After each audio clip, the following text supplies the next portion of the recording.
Hi friends, இன்றைக்கி நம்ம வீடியோவில் ஸ்வீட் பொட்டேட்டோ போலி பார்க்கலாம். அதுக்கு நம்ம ஸ்வீட் பொட்டேட்டோ வேக வச்சு நல்லா ஸ்மாஷ் பண்ணி எடுத்துக்கலாம். அது கூட நாட்டு சர்க்கரை, உப்பு, ஏலக்காய் எல்லாம் போட்டு நல்லா மிக்ஸ் பண்ணி ஒரு பால்ஸ் மாதிரி ஆக்கி தனியாக எடுத்து வச்சுக்கலாம். நெக்ஸ்ட்டு வந்துட்டு ஒரு பவுல் எடுத்துக்கலாம். அதில் வந்துட்டு ஒரு கப் கோதுமை மாவு, உப்பு, மஞ்சத்தூள், தண்ணி, எண்ணெய் எல்லாம் போட்டு நல்லா மிக்ஸ் பண்ணி மாவு பிசைஞ்சு வச்சுக்கலாம்.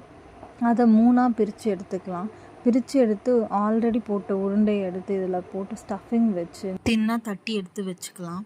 இப்போது ஒரு பேன் ஹீட் ஆனதும் அதில் கீ போட்டு அந்த தட்டி வச்ச மாவை அதில் போட்டு ஒரு பக்கம் வெந்ததும் இன்னொரு பக்கம் திருப்பி போட்டு நல்லா 2 பக்கமும் வெந்ததும் எடுத்து சர்வ் பண்ணால் சூடான ஸ்வீட் பொட்டேட்டோ போலி ரெடி. இதே மாதிரி நீங்களும் உங்கள் கிட்ஸுக்கு செஞ்சு கொடுங்க. இதோட ஃபுல் வீடியோ வேணும்னா கீழே இருக்க பட்டனை ப்ரெஸ் பண்ணி பாருங்கள் அண்ட் ஃபுல் இன்க்ரீடியன்ஸை தெரிஞ்சுக்கோங்க. Bye friends.